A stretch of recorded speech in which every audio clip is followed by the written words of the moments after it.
Hallo, liebe Freunde von Gitarren im Netz, habt ihr mich erwischt? Beim Blättern in alten Gitarren.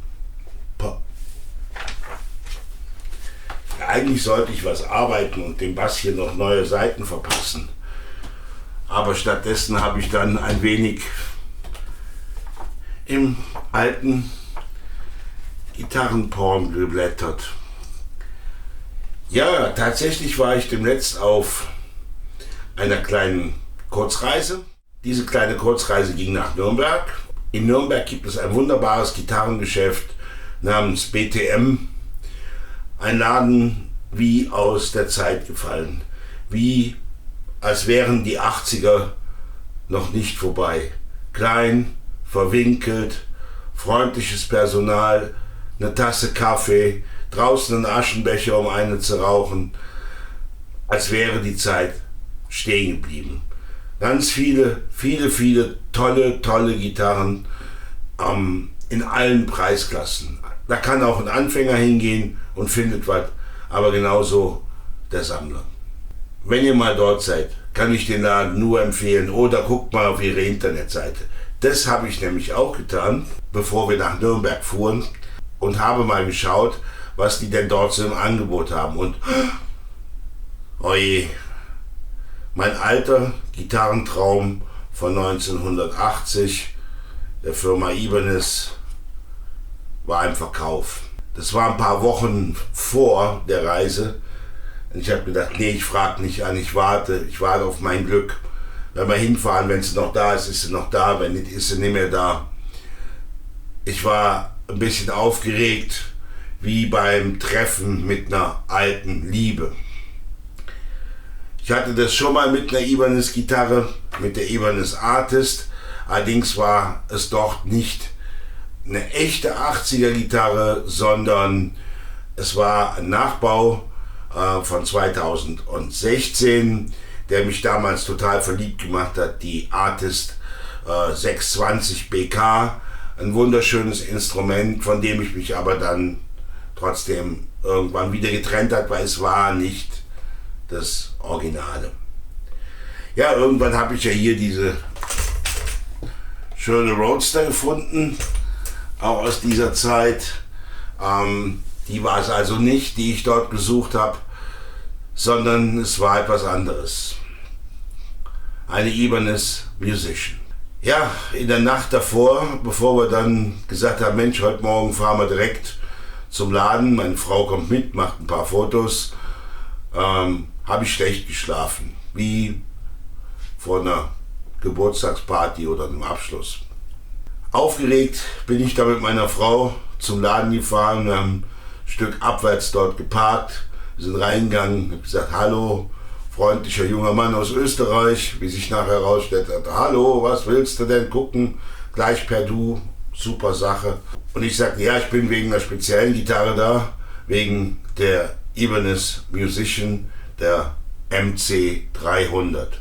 Weil sie hatten nämlich noch eine zweite Gitarre im Angebot, die MC 500. Die mochte ich aber nicht, die ist A, viel zu teuer und B, möchte ich keine 80er Jahre Elektronik in der Gitarre haben. Wer soll die heute reparieren, wenn da was dran kommt? Also lieber beim passiven System bleiben. Ja, klar, sagt er, komm mit. Welchen Amp willst du? Nimm ein Kabel, steck ein, probier. Möchtest du einen Kaffee? Ich lass dich ganz in Ruhe probieren. Du sitzt im engen Laden. Selbst meine Frau und ich hatten kaum Platz, wenn noch jemand durch wollte. Musste irgendwie ein bisschen an die Seite rücken. Wunderbar, ein Amp auf der Erde, ein Kabel rein. Und los ging's. Ja. Probiert. Und bei dem Preis erstaunlich festgestellt, in welch gutem Zustand die Gitarre doch noch ist. Und dann ging es natürlich los, das Überlegen. Machst du das nicht? Und ich glaube, ihr könnt schon raten, wie es ausgegangen ist. Ich habe sie mitgenommen. Ja, und auf diesen ersten Eindruck jetzt von dem Mitnehmen auf die Reise soll ich dieses kleine Filmchen begleiten. Ein anderer Teil kommt noch, wo wir die Gitarre wie üblich auseinandernehmen, in all ihre Einzelheiten einen totalen Soundcheck machen. Wie klingt sie wirklich? Lohnt sich das? Marktpreise analysieren. Das kommt später. Hier kommt erstmal der erste Eindruck. Und schon steigen wir mal ein und zuerst, glaube ich, mal ein paar schöne Aufnahmen von dieser, ja, meines Erachtens nach wunderschönen Gitarre, einer der schönsten in meinen Augen, die jemals gebaut worden ist.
Liebe Leute, eine wunderbare Gitarre, wie ich finde. Ja, wenn man so einzelne kleine Details betrachtet, wie zum Beispiel der Susternblock hier unter der Brücke, ja, der durchgehende Hals, also irgendwie schon wie eine Boutique-Gitarre. Die einzelnen Spezifikationsdetails, die machen wir im zweiten Video, aber ich denke, hier wird eigentlich ganz klar schon an den Bildern, hier handelt es sich um ein, ja, Boutique-Instrument aus einer Serienfertigung der späten 80er Jahre.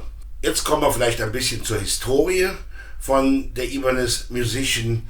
Entstanden ist sie eigentlich, denke ich, aus der Ibanez Artist-Reihe, die ja schon 1975 bei Ibanez als erstes eigenes Instrument aufkam. Ich habe hier mal ein schönes kleines Bild, wo man die Metamorphose von links nach rechts so ein bisschen sehen kann. Sie tauchte dann erstmal 1978 in den Geschäften auf.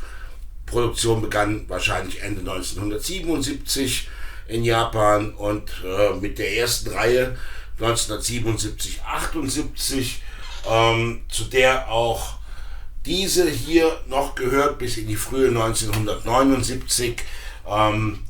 War sie aufgestellt mit einer MC100, war die einfachste Gitarre mit einem Schraubhals, passte eigentlich gar nicht so zur gesamten Grundkonstruktion, sollte aber die billigste Gitarre darstellen.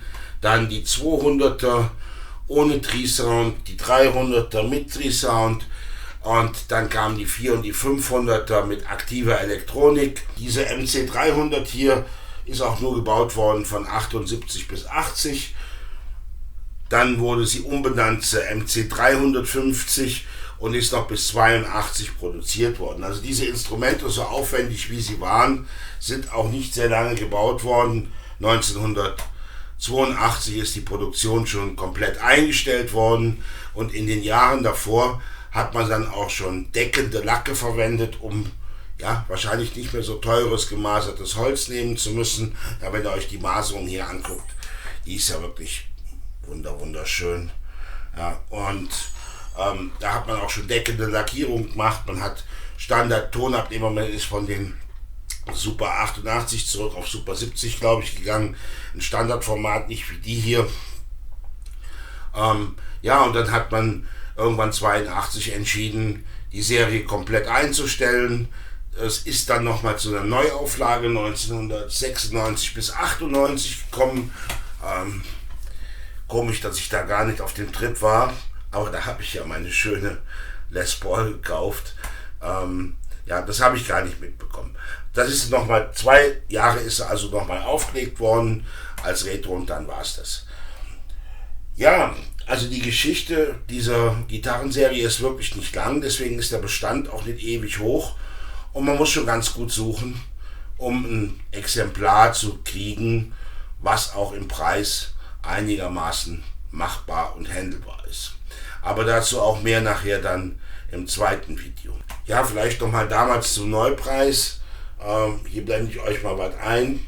895 Euro die 100er bis rauf zu 1590 Euro. D-Mark natürlich. Für die MC500. Ja, das war 1978, 79 außerhalb meiner Range. Selbst die 100er hätte ich mir nicht leisten können. Ja, und ich finde, wie gesagt, es ist ein wunderschönes Instrument. Ich würde mich noch ein bisschen damit befassen. Vom Spielgefühl her sitzt sie sehr gut.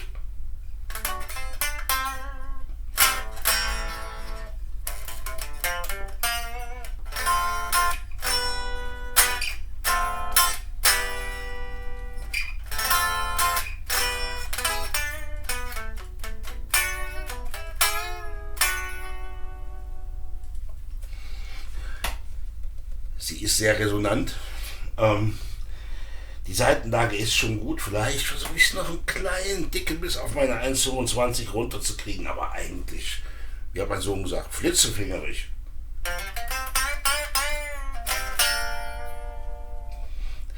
Sie hat Ausdruck.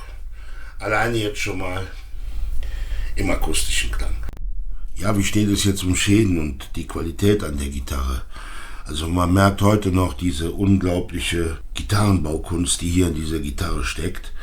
Sie hat ein paar kleine Dings und Dongs. Sie hat Patina, man sieht, wo die Hand aufgelegt wurde. Man sieht es auch an den Stimmmechaniken. Hier geht die Goldfärbung ein bisschen ab. Die Bünde sind aber noch unheimlich gut.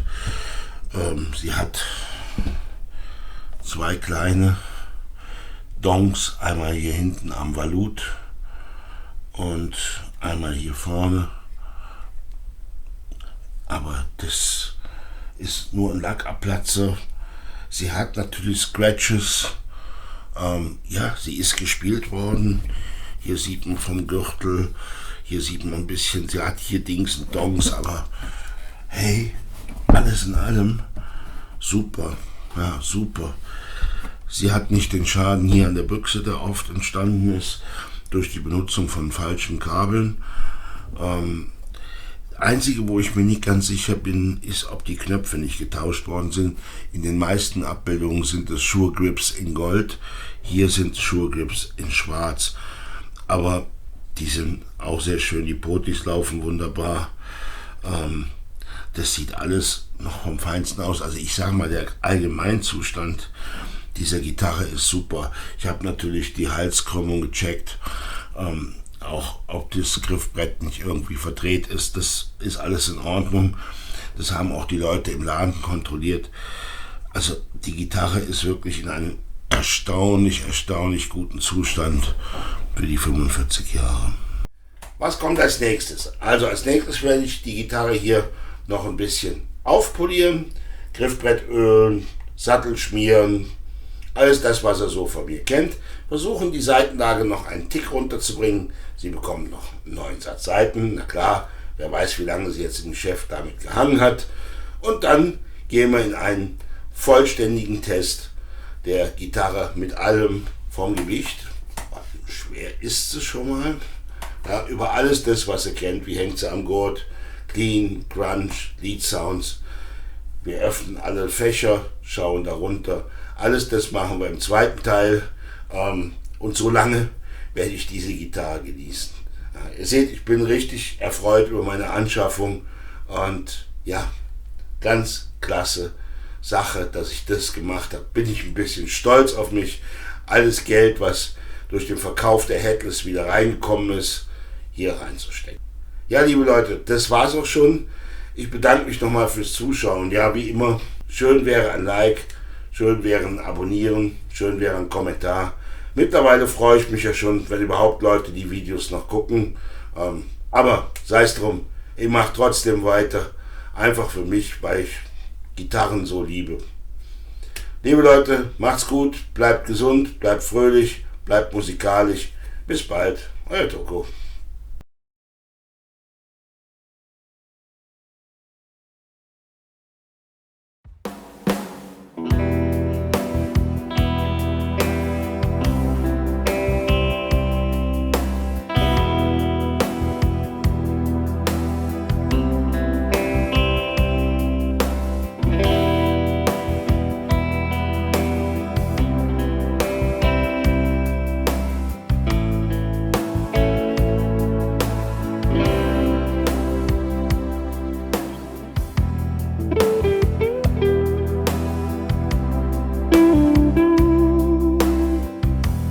Thank you.